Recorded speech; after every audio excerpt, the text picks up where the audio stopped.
Assalamualaikum warahmatullahi wabarakatuh. Saya Anissa Zakia. Di sini saya akan mengerjakan tugas mata kuliah Manajemen Perpustakaan semester 6.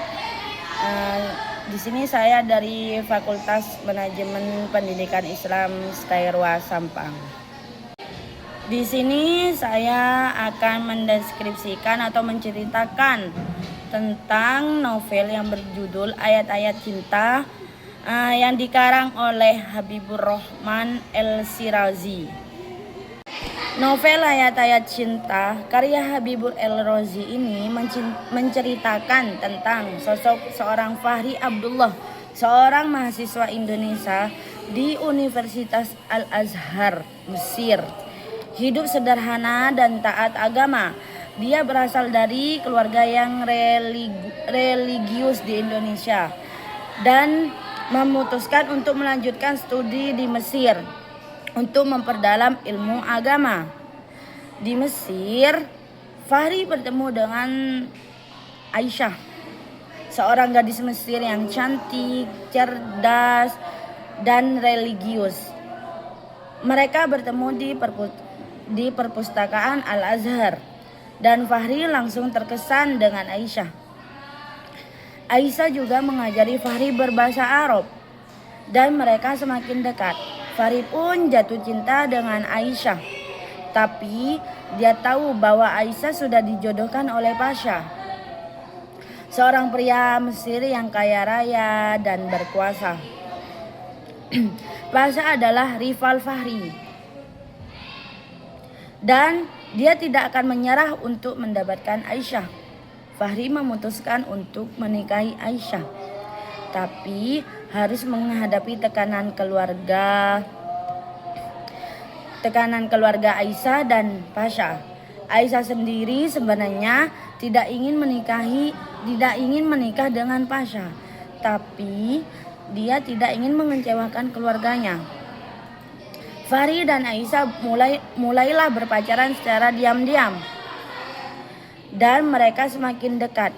Namun Pasha tidak akan menyerah untuk mendapatkan Aisyah dan dia mulai menghalangi Fahri dan Aisyah.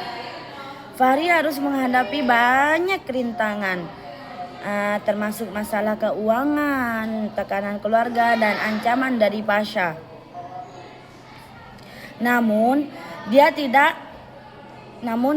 akan menyerah dan terus berjuang untuk mendapatkan seorang Aisyah. Aisyah akhirnya memutuskan untuk menikah dengan Fahri, tapi harus menghadapi penolakan dari ayahnya. Fahri dan Aisyah Kemudian Fahri dan Aisyah menikah, tapi harus berpisah karena Fahri harus kembali ke Indonesia.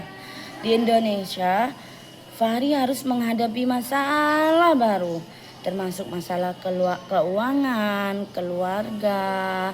Namun, dia harus tidak menyerah dan terus berjuang untuk mendapatkan Aisyah kembali.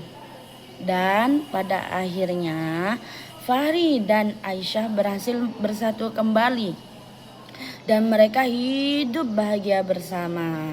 Kemudian Pasha yang sebelumnya menjadi rival Fahri akhirnya menyadari kesalahannya dan menjadi teman baik Fahri.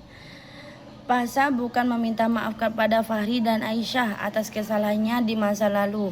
Keluarga Aisyah yang sebelumnya menolak Fahri akhirnya menerima Fahri sebagai menantu mereka. Mereka semua hidup bersamaan dalam harmoni dan kebahagiaan. Fahri dan Aisyah membuktikan bahwa cinta sejati bisa mengatasi semua perbedaan dan rintangan. Mereka menjadi contoh bagi banyak orang tentang bagaimana menjalani hidup dengan iman, cinta, dan kesabaran.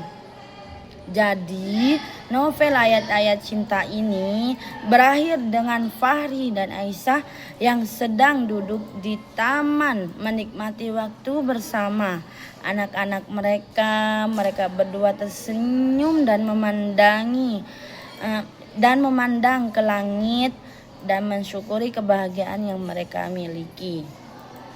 Pesan yang bisa diambil dari ayat-ayat cinta yaitu adalah cinta sejati bisa mengatasi semua rintangan dan perbedaan jika disertai dengan iman, kesabaran, dan ketabahan. Percayalah pada takdir Allah dan berjuanglah dengan sabar dan ikhlas. Cukup sekian dari saya. Assalamualaikum warahmatullahi wabarakatuh.